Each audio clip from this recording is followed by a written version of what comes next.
Muy buenos días. Una vez más nos atrevemos a convocaros a los compañeros de la prensa y también están abiertos a las personas que les han interesado, los colegas que les ha interesado. Nos había parecido interesante iniciar un nuevo ciclo de encuentros bajo el tema de grandes debates, los economistas aportando, ¿no? Lo intentaremos en los próximos semanas, meses, pues coger temas centrales que afecten a la economía y por tanto afecten a la vida de las personas y ver pues con economistas de contrastado conocimiento sobre el tema que abordemos, pues que haya un pequeño debate, intentando centrar los temas que hay un consenso generalizado en la profesión.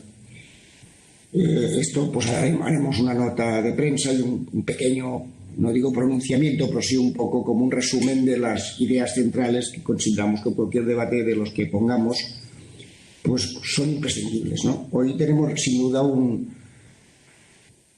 tema que es muy importante, ¿no? Es todo el tema de la vivienda, la modificación, la propuesta de modificación de la ley de la vivienda, el tema de los desahucios.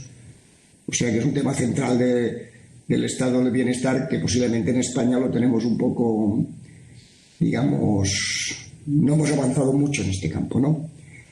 Para hacer esto, además de Amelia Pérez Zabaleta, que la decana y decana de Madrid, vicepresidenta de la institución, y Juan Carlos de Margarida, decano de Valladolid y secretario del Consejo, que junto con el que habla pues llevaremos un poco el orden de las preguntas que nos han llegado. Tenemos a dos economistas de reconocido conocimiento sobre el tema que vamos a hablar, ¿no?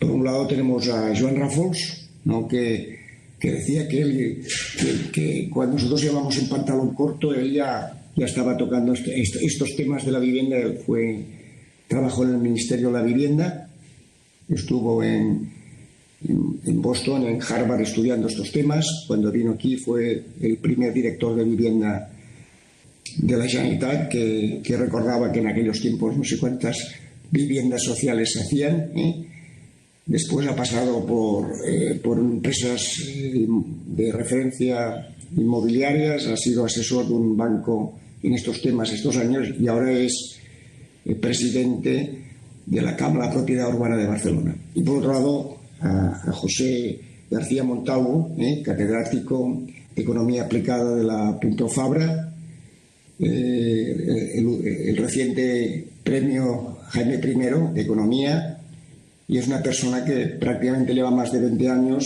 digamos, tocando estos temas, ¿no? Tocando estos temas de la vivienda y constantemente está en la opinión como buen economista, muy obsesionado en iniciar debates que ayuden a la sociedad a avanzar. Pues nada más, tenemos a dos grandes expertos sobre este tema, tenemos una hora como máximo, más o menos, y empieza la línea académica. José Montalvo, por favor. García Montalvo.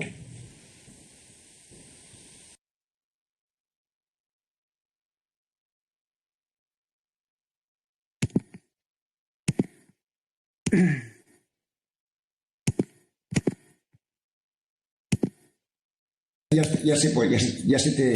No. Sí, estoy intentando subir la presentación, ya está. Ya la tenemos aquí.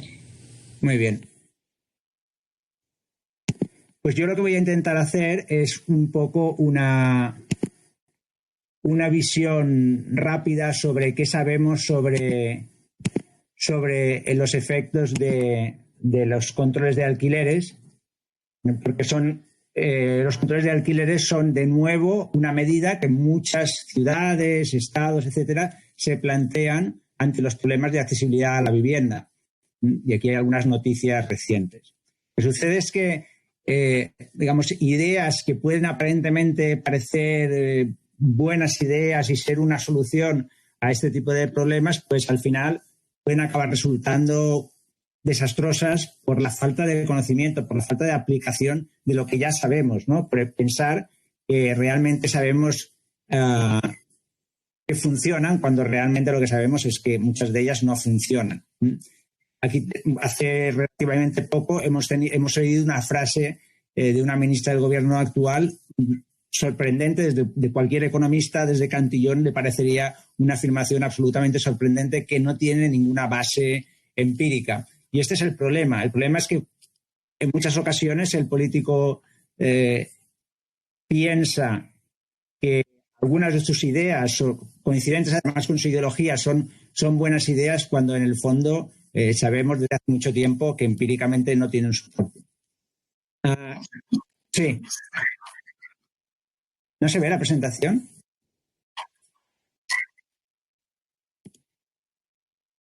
Pues vuelve a intentarlo. Había salido la presentación. ¿Se ve o no? Ahora vuelve a entrar. Ahora vale. Sí.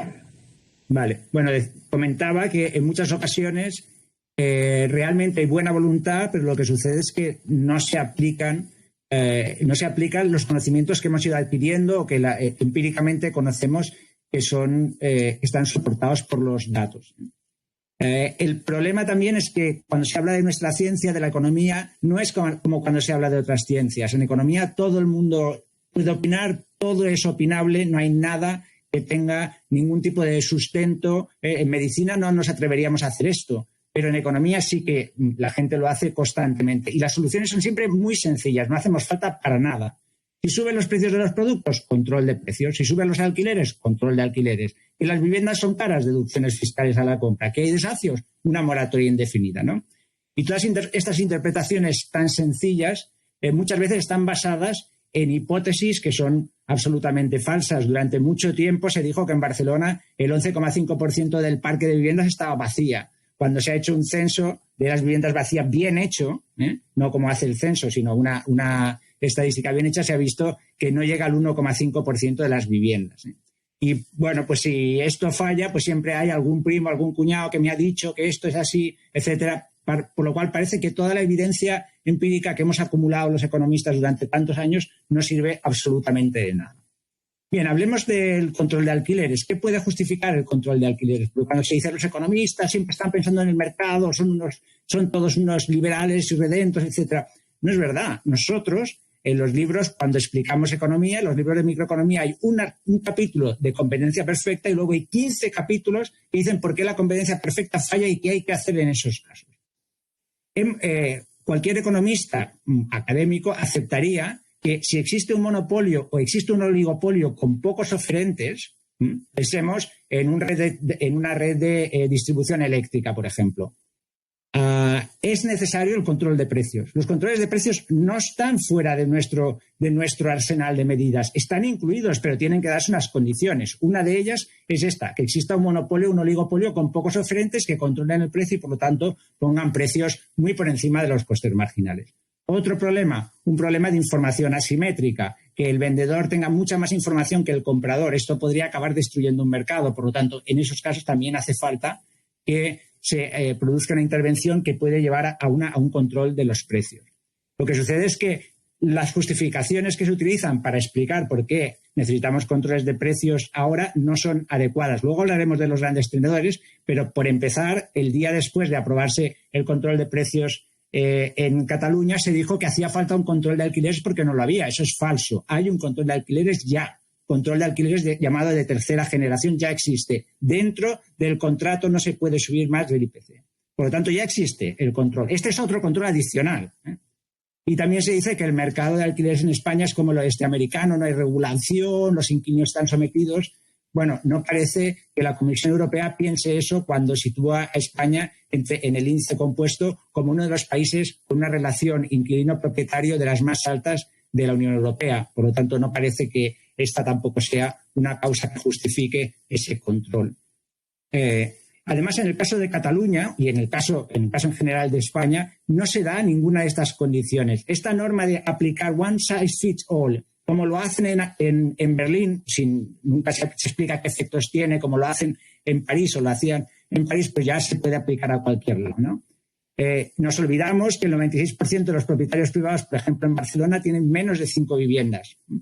Por eso existe un esfuerzo continuado por redefinir lo que es el gran tenedor, porque se va buscando explicar que hay un monopolio o un oligopolio de muy pocos.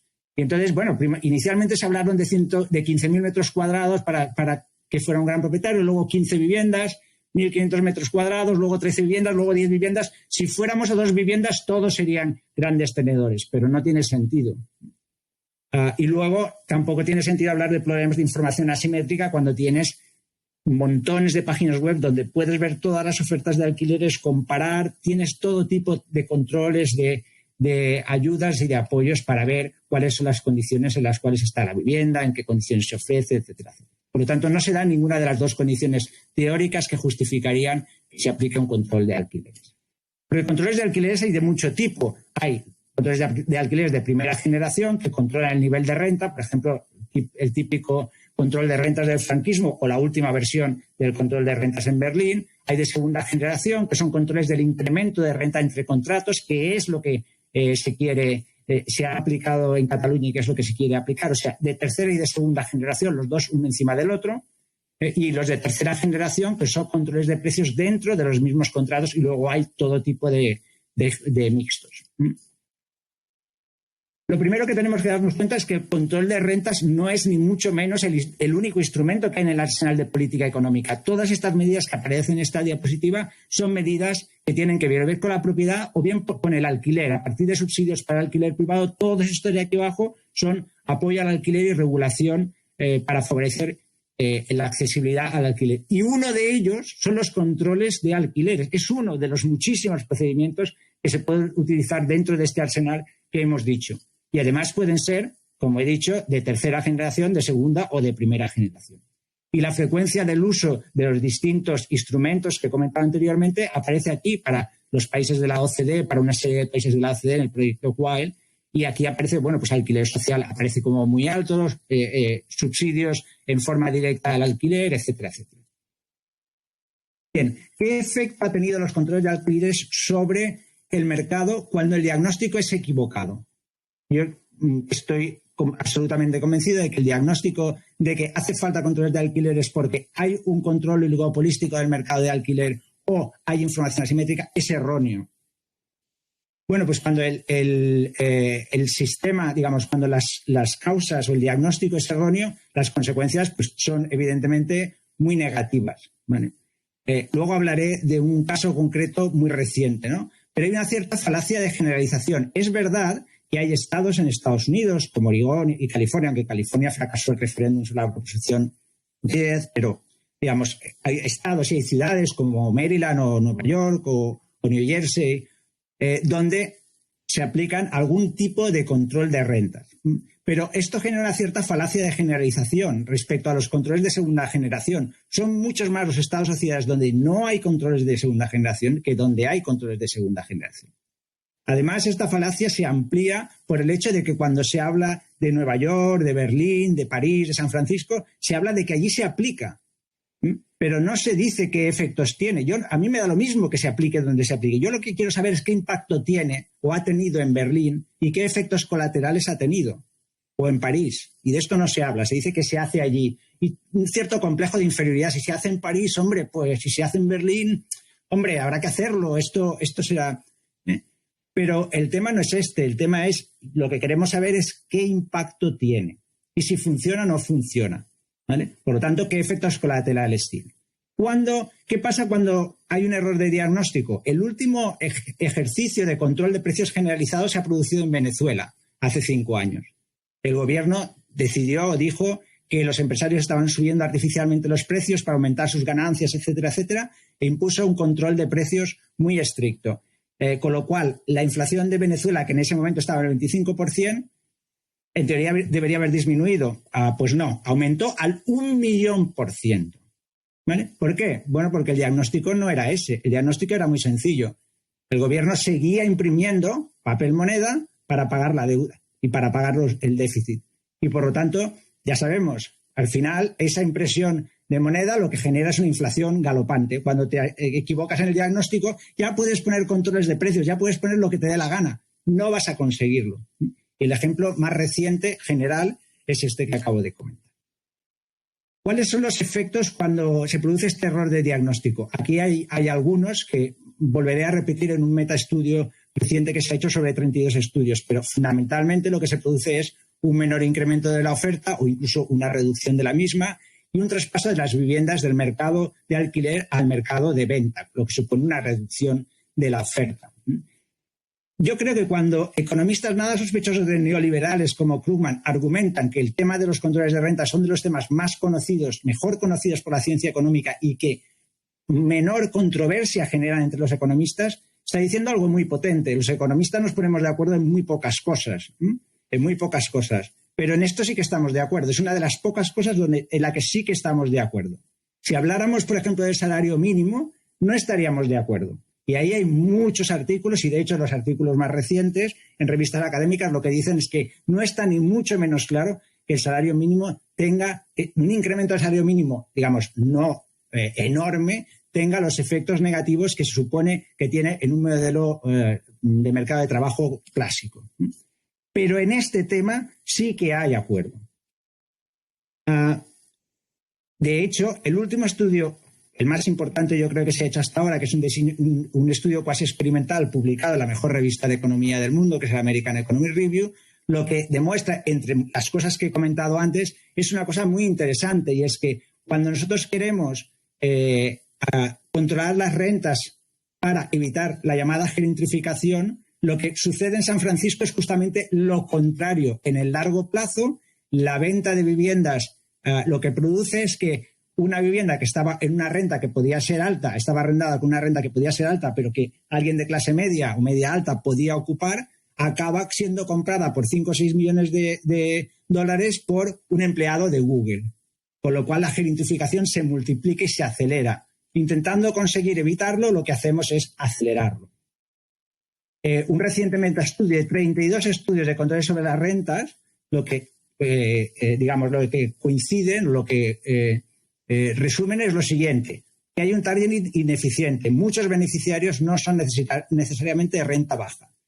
Que los residentes de unidades controladas se mueven menos que los residentes de no controladas. Que se reduce la inversión en edificios. Que se reduce la oferta de alquiler y que en general se puede limitar las rentas en unidades controladas, pero generará que en parte del mercado se descontrole.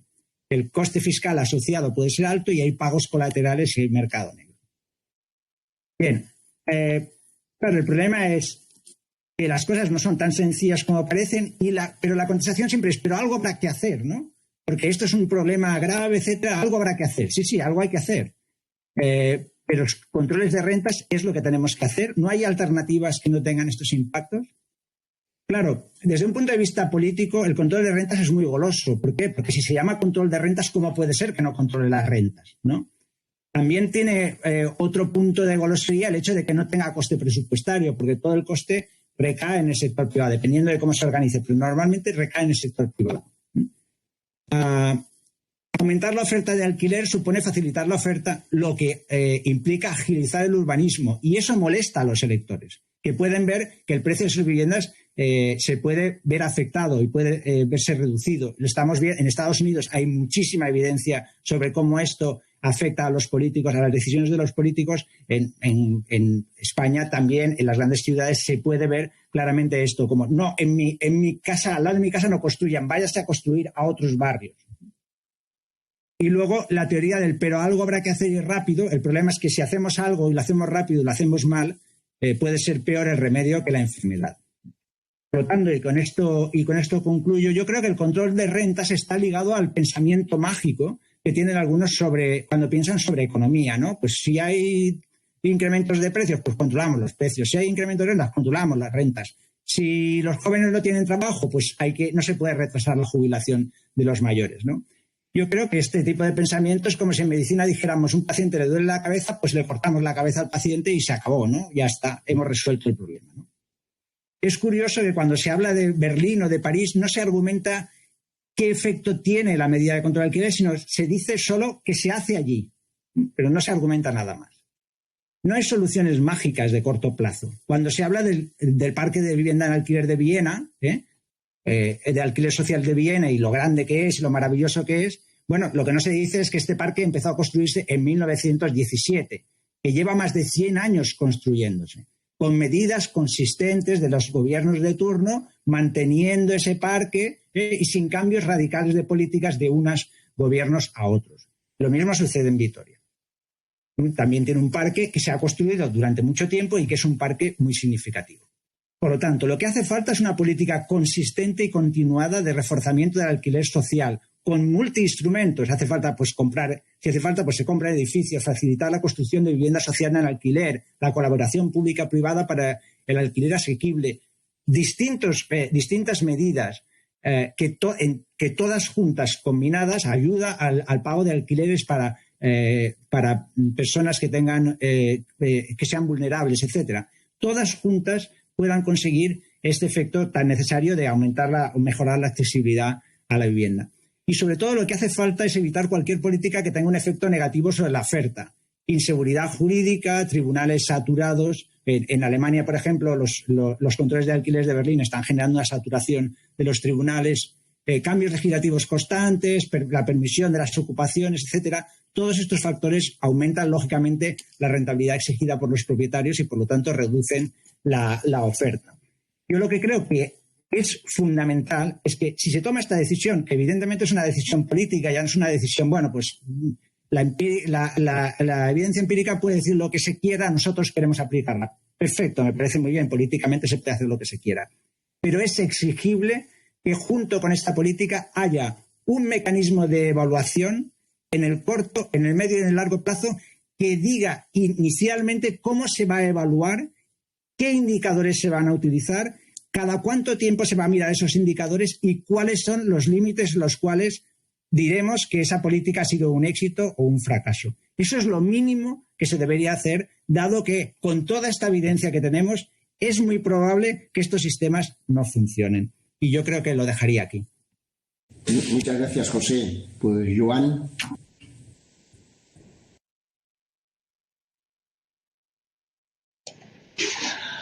Buenos días a todos. Bueno, yo creo que García Montalvo ha hecho una introducción que, pues, por así decirlo, me ha pisado. Coincidimos básicamente en el diagnóstico. Yo voy a intentar insistir un poco más en los modelos comparativos y hacer también una referencia que se olvida al hablar del control de alquileres o de los que lo proponen, que todavía no está muy lejos, en 1994, en que se aprobó la nueva ley de arrendamientos urbanos que supuso más de 70 años de control de alquileres en España, con unos efectos nefastos para el mercado de alquiler en nuestro país. Sí que es cierto que en los últimos años, en todas las áreas metropolitanas de los principales países de Europa y Estados Unidos, el incremento de los precios de los alquileres ha sido sustancial y comporta una reducción de la renta familiar disponible una vez pagado el alquiler de las familias de clase media, clase alta y familias con bajos niveles de ingreso. Y también dificulta, obviamente, el acceso a las familias con menores niveles de renta al mercado de la vivienda. Pues no es de extrañar que esta tensión en los precios, pues el debate se haya generalizado sobre el control de alquileres en Berlín, Londres, Nueva York y también en Barcelona, Madrid. Pero el debate no es nuevo. Muchos no se acuerdan, pero el control de alquileres está presente en todos los principales países occidentales desde básicamente el fin de la Primera Guerra Mundial, que se generalizaron el control de alquileres en todos ellos porque hubo fuertes incrementos de precio y sobre todo después de 1940 a raíz de la Segunda Guerra Mundial. También en la literatura económica existe abundantes publicaciones desde 1950 y es de las pocas cosas, como ha dicho García Montalvo, en que todos los economistas estamos de acuerdo. El mensaje común es simple pero devastador para la política de control de alquileres. En cada país examinado, la introducción y el control de alquileres y su continuidad a medio y largo plazo han hecho más mal que bien en los mercados de alquiler de vivienda. Ha restringido la oferta y, por lo tanto, perpetúa el déficit de alquileres, de vivienda en alquiler, incentiva la inmovilidad de las familias en los mercados de vivienda y trabajo, dificulta las obras de mantenimiento o las hace imposibles y mejora del parque de vivienda, y no distribuye los beneficios en función de los ingresos de las familias, sino en función de otros hechos aleatorios. Por ejemplo, en España, el año de contrato en que se firmó el contrato. Si se firmó en 1920 en la antigua legislación española, pues aunque fuese el año 1950, la renta era la que había en 1920. El control de alquileres ha ido evolucionando. Es verdad que de estos controles de alquileres muy estrictos, que suponían una vuelta a veces a rentas del pasado o en muchos casos a la congelación estricta de las rentas sin revisiones de los precios a lo largo del tiempo, en un entorno claramente inflacionista como la que había en los años 60 y principios de los 70, pues nos llevó básicamente a lo que llevó a lo que algunos economistas han dado a llamar un nivel, lo que son los controles de renta de segunda generación. Lo cierto es que a partir de los años 60 la mayoría de países una vez ya normalizado el ritmo de nueva construcción de viviendas después de la guerra, la mayoría de países empezaron a levantar los controles de alquileres de una manera u otra, básicamente aceptando una revalorización de las rentas antiguas y por otro lado estableciendo sistemas de subvención para las familias que no podían pagar las nuevas rentas y también subvenciones a los propietarios para conseguir para que hicieran obras de rehabilitación y mantenimiento del parque que no se habían hecho en el pasado. A partir de los años 80, prácticamente la mayoría de países habían levantado los controles de alquileres. Un poco la excepción fue Francia, que lo mantuvo. Luego de haberlos levantado, los volvió a establecer en los años 80. Sobre todo para los contratos antiguos, mientras los nuevos se revisaban las rentas, se alargaba la duración de los contratos y se revisaban las rentas básicamente con un indicador ligado básicamente a la evolución del índice de alquileres, que recogía básicamente la evolución de la inflación sin a los propios alquileres y la energía. Esta ha sido la situación. Se han ido levantando a los alquileres, a los controles de alquileres y de los precios, y básicamente estamos en una situación y se llega hasta 2015 en que prácticamente la mayoría de países, a excepción de algunas ciudades como Nueva York, como ha citado García Montalvo, mantuvieron los controles en algunas ciudades, pero no en plan general. Luego hablaremos de Nueva York brevemente. Lo que es cierto es que en los años el establecimiento de la renta para los nuevos contratos prácticamente estaba liberalizado y se sometía exclusivamente al libre pacto entre las partes. En 2015 esto cambió en Francia, no en toda Francia, sino en algunas ciudades de Francia y en Alemania, a raíz de los fuertes incrementos que se registraban en las ciudades. fuerte incremento de los precios de los alquileres.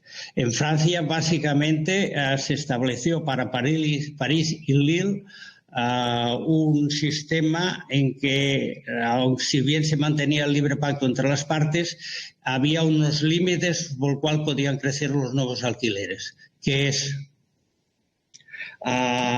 que podía ser un 20% de un precio de referencia dentro de cada área o más un 30% en función de la calidad de las viviendas.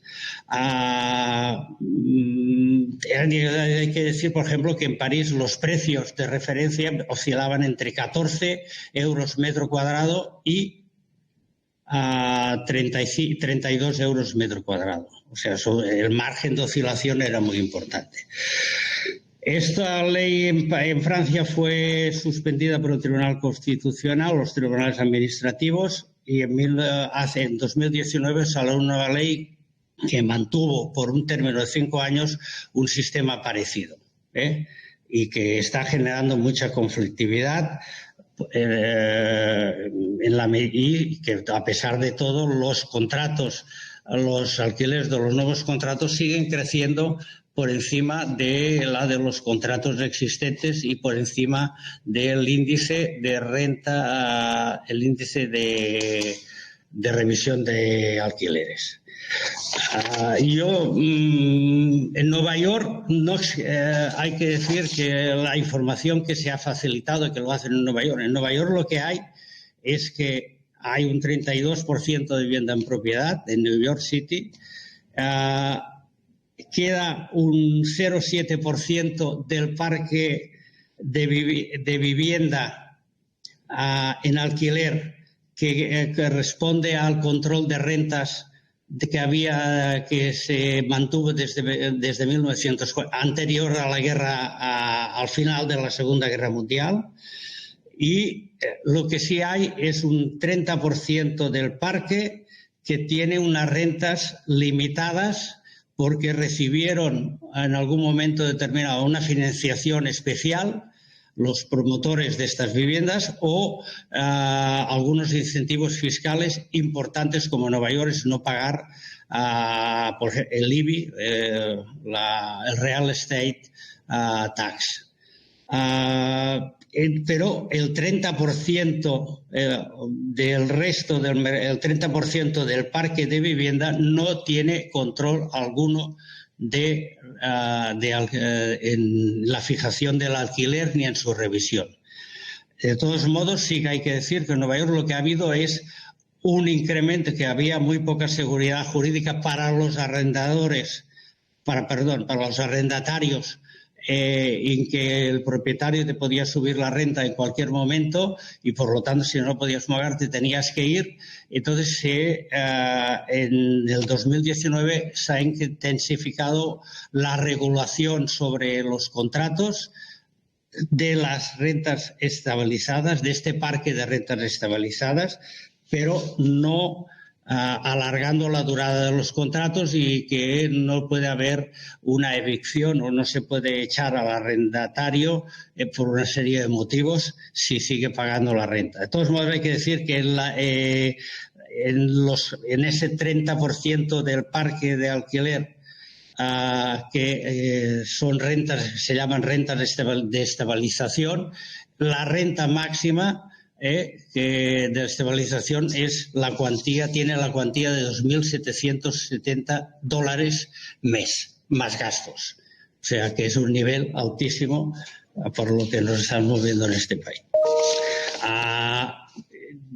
Para no pasarme de tiempo, en Berlín, en Alemania, se estableció en 2015 un sistema en que los precios no podían subir, los precios de los nuevos contratos no podían crecer más de un 20% o un 10%, luego se limitó al 10%, del nivel de precios que había en el entorno inmediato en viviendas de la similar calidad.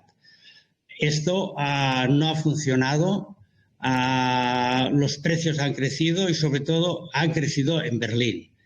Berlín era la ciudad donde los alquileres eran más baratos, pero desde 2010 se han doblado los alquileres a consecuencia de que Berlín tiene un crecimiento demográfico de en torno a 50.000 habitantes año y que la nueva construcción de viviendas no puede atender y no alcanza a cubrir esta nueva demanda.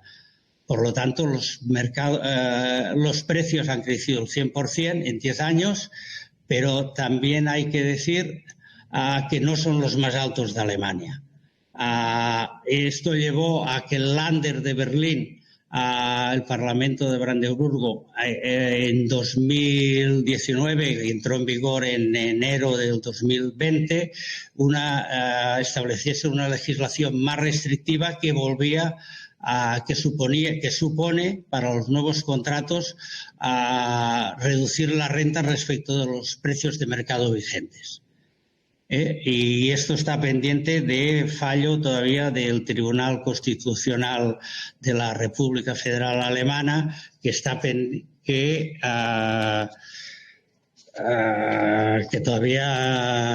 interpuso el Gobierno federal. Lo que sí es cierto es que en Berlín, a diferencia de otras ciudades alemanas, como Frankfurt y Colonia, etcétera, y Hamburgo, el precio de los alquileres ha crecido mucho más rápidamente que en estas ciudades, y en estas ciudades han desarrollado políticas activas de crecimiento del parque, y sin una presión demográfica tan importante como en Madrid, han incrementado el parque de alquiler en la ciudad, en estas ciudades. En cambio, en Berlín, el parque de alquileres con las medidas restrictivas que venía anunciando el Länder, se ha reducido la nueva oferta en alquiler un 25% en los últimos años. Y los precios han desbordado cualquier previsión de crecimiento. Y yo, para terminar y no alargarme mucho más, yo supongo que después en las preguntas alguien preguntará por la legislación catalana y con mucho gusto contestaremos sobre ella y sobre sus detalles, pero yo creo que hay que recordar el caso de España. España tuvo un control de alquileres muy estricto desde 1920, que se prolongó hasta prácticamente en la ley del 94, que suponía que una gran parte del parque tenía los alquileres sujetos y limitados su revisión. La congelación de alquileres empezó a remitir con la ley Boyer, el decreto ley Boyer de 1985, que supuso el fin de la prórroga forzosa. Antes los arrendatarios tenían derecho a prórroga forzosa para 2 generaciones adicionales a la del arrendador inicial, y permitió la revisión automática de la renta en todos los contratos a partir con el IPC. La reforma del 94 terminó con toda esta legislación especial, volvió a un tipo de legislación mucho más civil, en que se establecía la libertad de pacto de la renta entre las partes, y obviamente la revisión por un sistema de indicadores y una duración mínima de los contratos de 5 años. ¿Qué efectos tuvo? Y para los contratos antiguos con las rentas congeladas, fíjese que en aquel momento había muchas viviendas que en un mismo bloque, la vivienda con alquiler congelado podía suponer tener un alquiler un 10% del precio de mercado por la que se alquilaba otro piso. Y esto son los estudios previos que se hicieron para la reforma de la Ley de Arrendamientos Urbanos en el 94. Hay que decir también que las consecuencias son todas las que hemos citado antes. El caso del control de rentas en España fue de los más, que supuso una auténtica congelación de las rentas. Por lo tanto, el impacto sobre el parque de viviendas. Ustedes recordarán cómo estaba, o han de recordar, cómo estaba el parque de viviendas en cuanto a condiciones de habitabilidad en los años 80 en Madrid, en los cascos antiguos de Barcelona y Madrid, que es donde se había cebado el control de alquileres de 1920. Y lo que está claro, que la otra gran consecuencia es que no hubo construcción para nueva vivienda en alquiler. En el número de viviendas en alquiler, pues si hablamos ya, nos vamos a limitar a Barcelona y a Madrid, pues en Barcelona y Madrid el año 1950 había aproximadamente el 90% del parque era vivienda en alquiler. El parque ha crecido y se ha multiplicado por 2 o 3 en estos últimos hasta hoy. En el año 2000, exclusivamente el parque se había reducido al 20% el parque en alquiler se había reducido al 20% del parque total en estas ciudades. Y también, por ejemplo, se había reducido incluso cuantitativamente. En Barcelona y en Madrid había más viviendas en alquiler, más, no en porcentaje, sino en cifras absolutas en el año en el año 1950 que las que había en el año 2000. Consecuencia de la ley de arrendamientos del 94, con la liberalización un poco del sector, pues el parque se ha ido recuperando y Barcelona ha llegado a tener en estos momentos el 30% del parque de alquiler y Madrid también alquilado, gracias a la aportación de muchos pequeños propietarios que han añadido 1 o 2 viviendas al parque de alquiler. Yo no quisiera extenderme más, en todo caso, en el debate, en las preguntas, podremos hablar de más temas. Vale, gracias, Joan. Gracias, José. Si os parece bien que conteste ahora José, ¿no?, para dejar descansar a Joan. Hemos recibido 2 preguntas que las voy a poner juntas, de Pablo Sempere, de 5 días.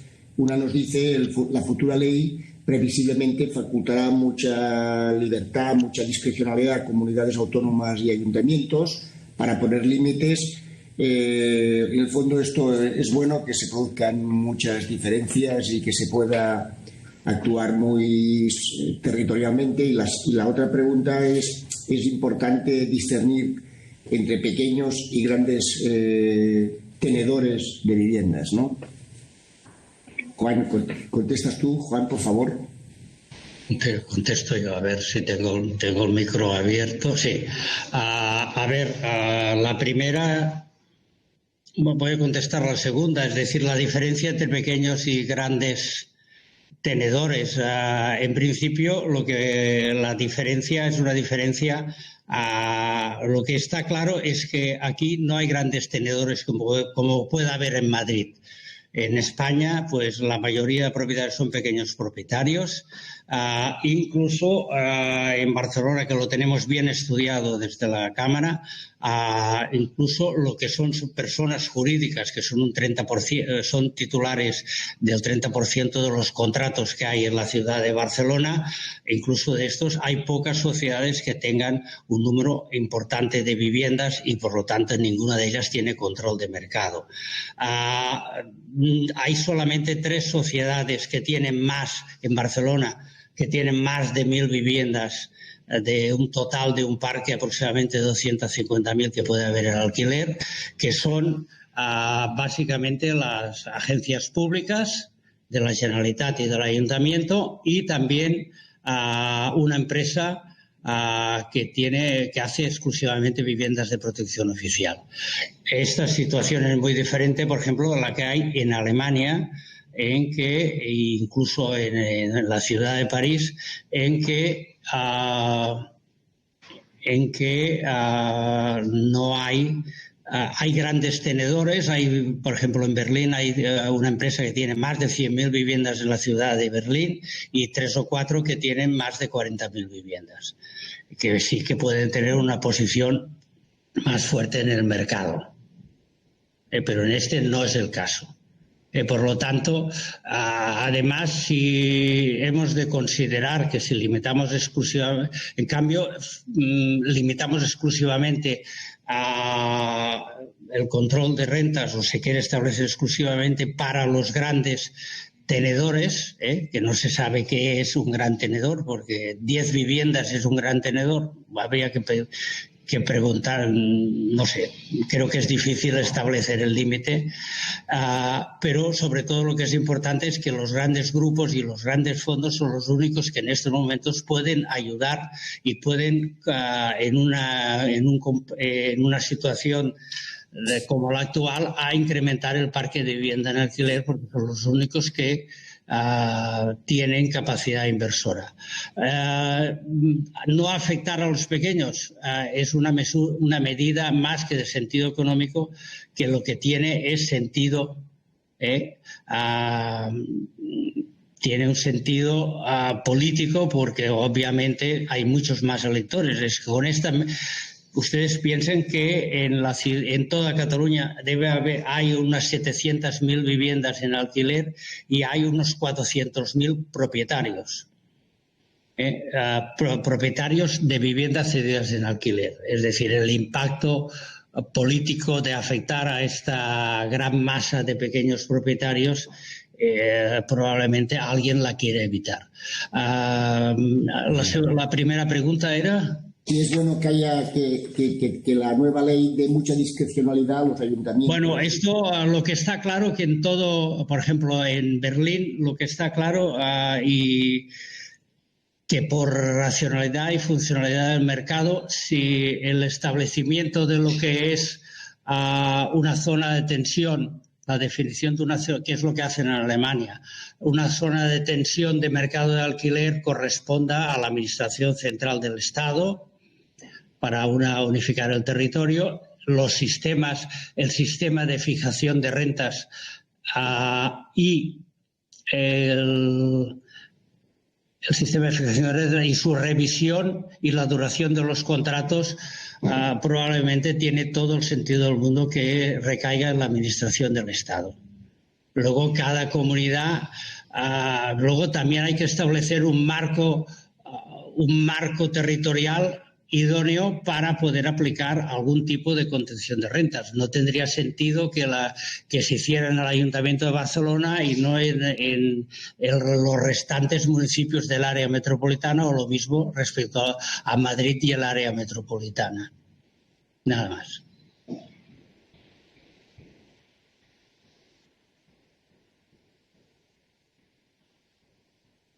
Valentín, no se te oye. Tienes que poner el micrófono. Perdón, gracias, Amelia. Pablo Sempere, de 5 días otra vez, y Marta Gracia, de Business, nos hacen una pregunta. Y se la pregunto a José, que aunque Joan ya ha hablado de este tema de París, Berlín, Nueva York, ¿realmente ya tenemos suficiente información para llegar a conclusiones? Ha habido bastante tiempo para poder llegar a unas conclusiones concluyentes sobre esta experiencia de estas 3 ciudades. A ver, aquí el problema es que no se puede aplicar, no se puede hacer una medida que ajusta a cualquier ciudad y a cualquier situación. Lo estábamos comentando. Es muy distinto Berlín, donde hay grandes propietarios de vivienda, de parque de vivienda. No es un monopolio, pero sí que pesan relativamente mucho, que Barcelona, donde los grandes propietarios tienen un peso muchísimo menor en el parque y casi todos son pequeños propietarios. Por lo tanto, hay que ver si las condiciones para aplicar los controles de alquiler se dan o no se dan en cada sitio en concreto, ya sea Madrid, ya sea Valencia o cualquier sitio que se intente ver. Lo que es importante, o sea, no es un problema de cuánto tiempo ha pasado, es un problema de que se ponen medidas o políticas económicas que no vienen con un procedimiento de evaluación. Se hace y luego, bueno, ya veremos qué impacto tiene. Y luego es tan complicado medirlo. Si no lo haces ex ante y no viene ya cada medida con cómo vamos a evaluarla. Muy bien. Vamos a intentar así hacer las respuestas un poco rápidas, porque como tenemos bastantes preguntas y nos queda un cuarto de hora, También, José, ¿por qué no se ha hecho alguna medida, digamos, del ICO en alquileres, ¿no? Cuando hubiera dificultades de morosidad, ayudar a los inquilinos a través de un préstamo ICO? ¿Cómo lo ves?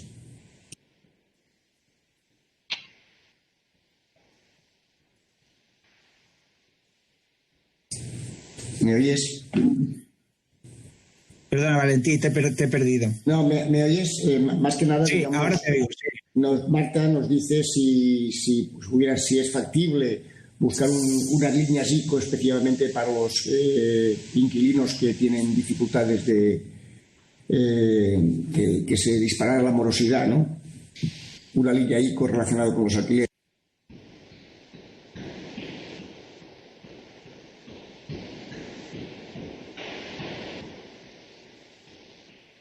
Oh.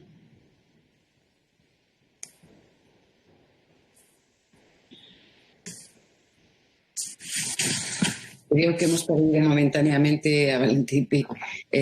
José, ¿te habías enterado de la pregunta o no la has llegado? Parece que tenemos problemas de audición. ¿O Joan? ¿No quieres que os conteste a mí? A ver, para las medidas del COVID que estableció el gobierno había la posibilidad de que los arrendatarios que no pudiesen pagar el alquiler pudiesen pedir un crédito ICO. No han funcionado. ¿Por qué? Porque obviamente la gente le cuesta, pues, para pedir un crédito que cubría 6 meses de alquiler, y eso sí permitía devolverlo en 3 años por cuantías de 3.000, 4.000 euros. A 5.000, pues era difícil que la gente hiciese el papeleo. En todo caso, lo que nos consta aquí en la Cámara es que ha habido muchos acuerdos entre propietarios y arrendatarios para superar esta situación difícil para las familias que se han quedado en situación que les ha afectado el empleo y la renta por el COVID, nada más. A ver, José, y antes de dar la palabra a Amelia, nos preguntan, digamos, si hay alguna experiencia, si se ha podido estudiar cuáles han sido los efectos desde septiembre en Cataluña por el tema del control de alquileres en la ciudad de Barcelona. Bueno, y la segunda, si cree que esta decisión de tirar adelante esta ley en estos términos es inamovible o estamos en una fase muy incipiente. A ver, los controles aprobados en septiembre, claro, fueron aprobados en septiembre. No hay datos, obviamente, cómo ha afectado los alquileres, porque los últimos datos que disponemos en la estadística de alquileres que, por ejemplo, se elabora en la Cámara y que es luego la oficial de la Generalitat, tenemos los últimos datos de septiembre. Y por lo tanto la ley no había entrado prácticamente en aplicación. Por lo tanto no hay datos. Lo que sí es cierto que en Barcelona ciudad desde hace 1 año y medio, desde principios del 2019, las tasas de crecimiento de los alquileres han bajado y han sido ya negativas en todo desde el segundo semestre de el 2019. Por lo tanto, en el futuro, cuando tengamos datos, pues habrá que discernir qué parte del efecto se debe a una coyuntura de bajista ya en el mercado de alquiler y qué parte se puede decir que corresponde a las nuevas medidas de la Generalitat de Cataluña. ¿Y es la decisión del gobierno? Esto no lo sabe. Lo que pasa es que en estos momentos, primero, no tenemos conocimiento, pero hay que decir de que sí que hay un compromiso político dentro de la coalición que gobierna, forzada por uno de los dos socios de la coalición, y que pues tiene un compromiso político con sus votantes en este aspecto y está apretando mucho para que sea así. Desgraciadamente no sabemos qué va a salir. También pensábamos que la ley catalana no llegaría a aprobarse, porque todo el mundo, hasta los propios autores, decían de que bueno, era una ley política, pero con poca base técnica, pero por motivos de los que fuera, terminó saliendo y se aprobó en el Parlamento, en lectura única. Gracias, Amelia.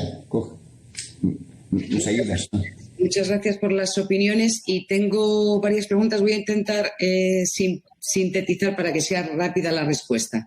Se ha hablado de los grandes tenedores de vivienda de alquiler y la pregunta es si existe información estadística en España que nos permita tomar decisiones, y relacionado también con la información estadística también, si existe un conocimiento estadístico de la vivienda de alquiler que pueda permitir el control de los precios en base a índices de precios.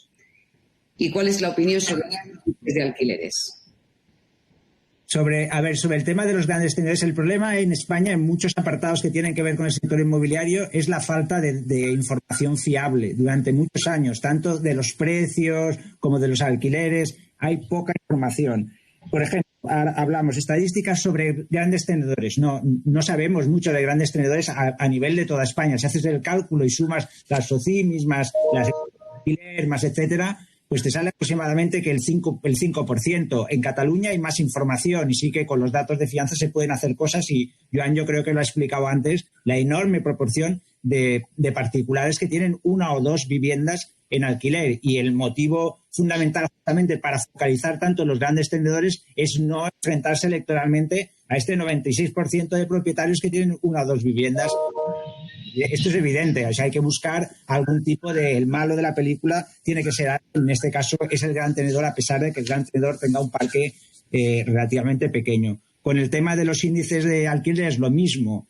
El Ministerio ha trabajado, el antiguo Ministerio de Fomento ha trabajado y ha intentado hacer lo mejor posible el índice de precios de alquiler.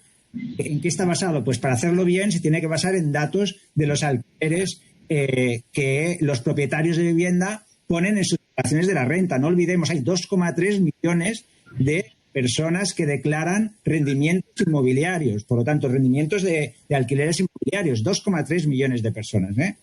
Para los que hablan de grandes tenedores, tengamos esta cifra en mente, y esos son los datos que utiliza el Ministerio, pero evidentemente van con mucho retraso.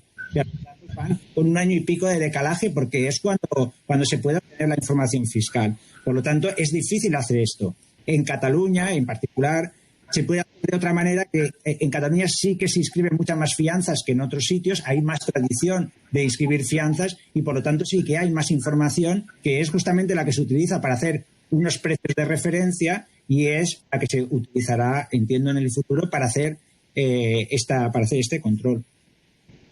Yo, si me permitís, el control del Ministerio, o el índice de precios del Ministerio, es un índice de precios de los contratos existentes, de todo el colectivo de contratos existentes. El índice de precios de la Generalitat de Cataluña es cada año el índice de precios de los nuevos contratos de arrendamiento.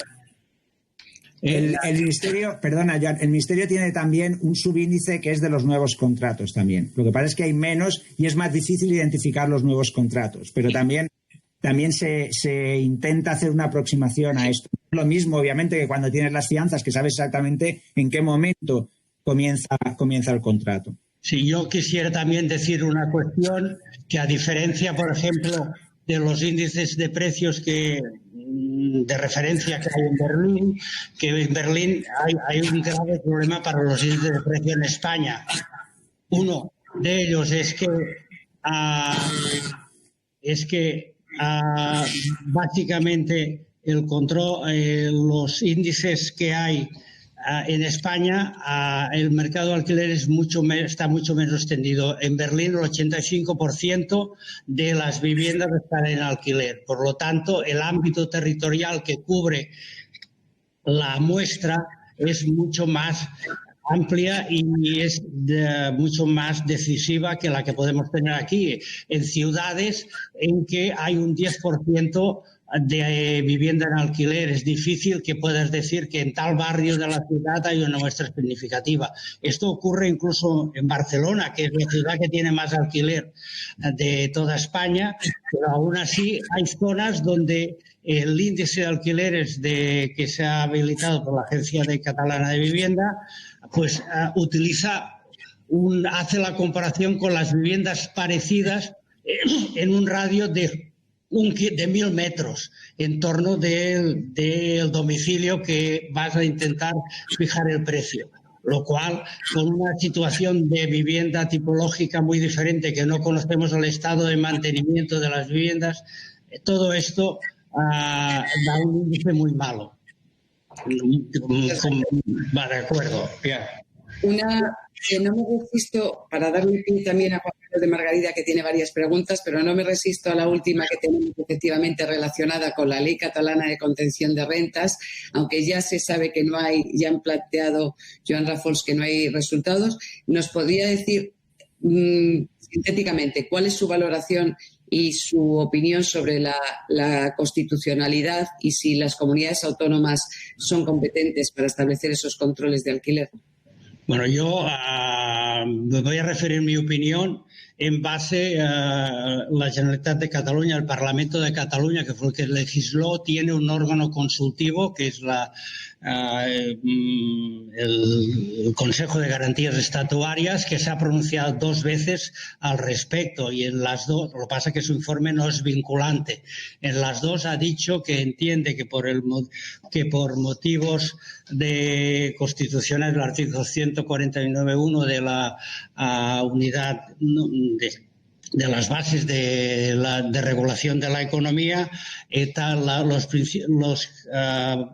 tanto el sistema de fijación de rentas como el sistema de fijación de rentas como la revisión y la duración de los contratos es competencia exclusiva de la Administración del Estado, del Gobierno del Estado.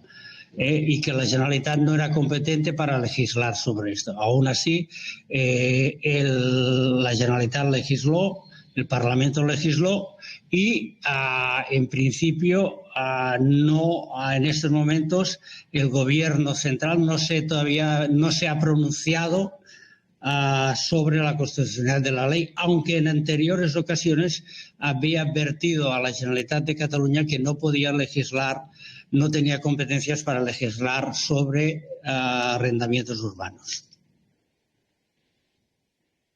Y son competentes las comunidades autónomas en estos momentos para establecer controles. Pues ya está, la respuesta está en el Consejo de Garantías Estatutarias. Lo que sí es cierto es que para establecer controles de precios incluso el Estado tiene que modificar la actual ley de arrendamientos vigentes, que establece el libre pacto entre las partes para la fijación de las rentas de los nuevos contratos. Pues muchas gracias, Juan Carlos. Sí. Muchas gracias, Amelia.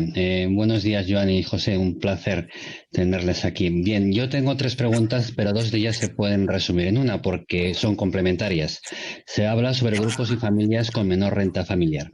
La primera sería si el control de precios de alquiler contribuiría a la resolución del problema de la vivienda en España en general y especialmente en estos grupos de menor renta familiar. Y la segunda, que puede ser complementaria, es si el parque público social en alquiler es la solución al problema de acceso a la vivienda precisamente para estas familias con menor renta familiar. Cualquiera de los dos. Bueno, yo creo, lo comentaba antes, yo creo que no sabemos la respuesta a esa pregunta empíricamente porque no se ha hecho hasta ahora. Lo que sucede es que las experiencias que tenemos de otros sitios parecen indicar que no funcionan. Por lo tanto, ya vamos con una mala base, ¿eh? Pero lo que necesariamente tiene que suceder y no puede volver a pasar otra vez es que esta política no se evalúe. Esta política hay que evaluarla desde el principio, bien evaluada. No caer, como lo estaba comentando Joan, ha dado la casualidad de que ahora que las rentas se están justamente desacelerando es cuando se aplica la norma. Entonces, sería muy fácil decir, pues mira, ha sido la norma la que ha causado esta pretensión de las rentas. No, no es tan fácil. Hay que hacerlo bien, hay que identificar correctamente los dos impactos. Porque yo ya lo comentaba antes, no es necesario ir al control de precios como una medida mágica. No es la única medida que existe, existen muchas otras. Cuando hablamos del parque público de alquiler social, eso es una medida. Compra de servicios, ayudas a los alquileres. Hay una serie enorme de medidas que se pueden adoptar. Y sobre todo hay dos muy importantes que el País Vasco ya lleva aplicando desde hace tiempo de una manera consistente y coherente y que yo creo que son muy importantes. Sobre todo la coherencia en el tiempo es muy importante. La primera medida es no se vuelva a construir ninguna vivienda con ayudas públicas que pueda salir del mercado público. Una calificación definitiva. No puede ser que después de 5 años una persona que le ha tocado la lotería de la vivienda de subvención protección oficial vaya al mercado y haga su ganancia. Esto tiene que acabarse. En el País Vasco se acabó hace mucho tiempo. Por desgracia, otras comunidades autónomas no han seguido esta vía. Y la segunda es, dejemos de construir vivienda de protección oficial y vivienda con subsidios para dar títulos de propiedad a nadie. Lo que hace falta es un parque de vivienda social en alquiler para situaciones como la que tenemos ahora, para poder dar soluciones a crisis, a situaciones específicas sobrevenidas a toda la gente que necesita esa ayuda. No demos más títulos de propiedad sobre viviendas a un precio tirado comparativamente con otros. Hagamos un parque de alquiler social, vayamos construyéndolo. No se podrá hacer en un año ni en una legislatura. Necesitaremos mucho tiempo. Necesitaremos como Viena, 100 años. Pero cuanto antes empecemos, mejor. Yo, si me permitís, exclusivamente quisiera reseñar un tema, es decir, el parque de público social en alquiler puede ser la solución para una parte del problema de las familias con bajos niveles de ingresos. Pero no disponemos de este parque y su construcción requiere tiempo.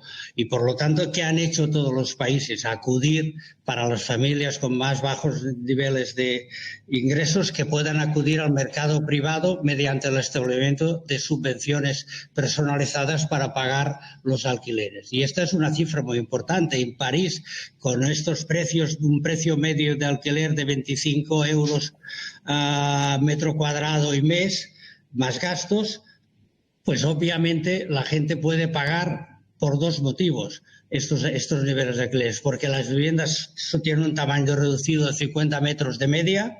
En España o en Barcelona tenemos 72 las que se alquilan y también porque hay un sistema de subvenciones personalizadas para ayudar a pagar este alquiler de mercado. Este sistema de ayuda es en Francia, lo reciben 6 millones de familias. En París, el 43% del parque privado, de los arrendatarios del parque privado, reciben la ayuda en locación y que supone una inversión al año, un gasto público para los 6 millones de familias, 18.000 millones de euros. Exclusivamente en Alemania también existe un sistema similar para las familias en situación de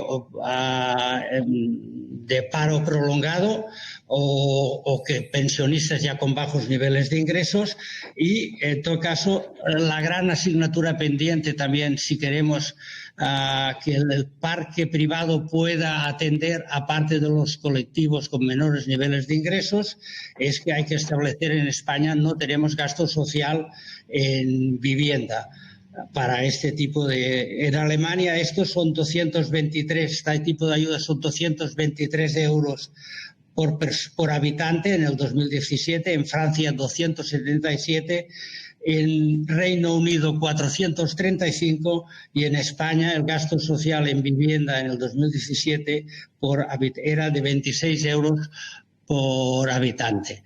En fin, la política de vivienda tiene un problema, que son caras, las políticas de vivienda son caras y han de mantenerse a lo largo del tiempo. Y lo fácil es pasar pues la pelota y la carga a la iniciativa privada, nada más. Muchas gracias. Hay una última pregunta, pero que ya ha sido contestada. La última pregunta es si hay alguna solución mágica, hablando de cuestiones así y muchas veces increíbles, a corto plazo para resolver los problemas de acceso a la vivienda de algunos sectores de la población. José decía que necesitamos coherencia en el tiempo, que era una de las soluciones, y que dejemos los parques públicos de vivienda social con título de propiedad y hacer parques de alquiler social. Y Joan nos decía que nos hacía falta subvenciones para ayudar en alquiler y crear un gasto social para la vivienda o incrementar ese gasto social. Eso eran, de alguna forma, los posicionamientos mágicos que había. No sé si tendrían que añadir alguno más al respecto. Yo un pequeño detalle para matizar la respuesta que he dicho antes. Yo me he referido al parque de alquiler social como una de las posibilidades, entre ellas la ayuda a los alquileres. Ya lo he citado al principio, no quería insistir. Hay muchas y no se puede ir solo por una vía. No hay una vía mágica que lo resuelva todo. Hay que utilizar todo el arsenal, que hay un arsenal disponible si estás dispuesto a poner presupuesto, evidentemente. Claro. Si no, claro, ya queda menos. El control de alquileres, como sale muy barato, esa es la vía. Pero si estás dispuesto a poner, hay muchas vías alternativas. Y además, con los controles de las ayudas, con las ayudas al alquiler, tú puedes graduar muy bien a quién le vas a dar la ayuda. El que vaya a alquilar una vivienda muy cara en una zona tal, a ese no va a tener ayuda. Por lo tanto, puedes controlar los precios indirectamente a partir de esas ayudas. Eso sería, desde un punto de vista legal, mucho más sencillo y desde un punto de vista económico más eficiente incluso. Genial. Joan, ¿alguna consideración? Bueno, yo quiero decir que esto de las ayudas personales, pues también en un país tan liberal como Estados Unidos, en estos momentos, una de cada 4 familias que están en situación de sobreesfuerzo para pagar el alquiler, es decir, destinan más de un 30% de su renta para pagar el alquiler, disponen de subvenciones federales para ayudas mensuales para pagar el alquiler. Esto es la solución generalizada que ha habido en la medida que se quiera que el mercado privado atienda a este tipo de colectivos de familias con bajos niveles de ingresos o ingresos medias bajas. Nada más. Muchas gracias, Valentín. Bueno, pues ya está, no sé, hemos estado 1 hora y 10 minutos, normalmente decimos que tardamos 1 hora, 1 hora y cuarto, hemos estado en la media. Vamos a ver, cuando uno tiene retos importantes que hacer, ¿no? y temas complejos, pues lo primero que tiene que hacer es tener las ideas claras y después ponerse a trabajar de verdad y mantener el criterio a largo plazo. Y aquí es uno de los grandes retos. Yo de verdad quisiera agradecer a Joan Rafols y a José García Montalvo, que con sus diferentes intervenciones nos han permitido pues ver que esto no es un tema fácil, que la demagogia no soluciona problemas, sino que los crea, y que hay que ponerse ideas claras, contrastarlas y ponernos a trabajar rápidos. Y muchísimas gracias a todos. Vamos a hacer un pequeño documento que va a salir ahora mismo, pues un poco recogiendo las ideas centradas, esperándose humildemente que este debate pues pueda ayudar un poquito a los medios de comunicación y de alguna manera también a la sociedad interesada en encauzar el debate. Muchísimas gracias a los que nos estáis escuchando. Muchas gracias.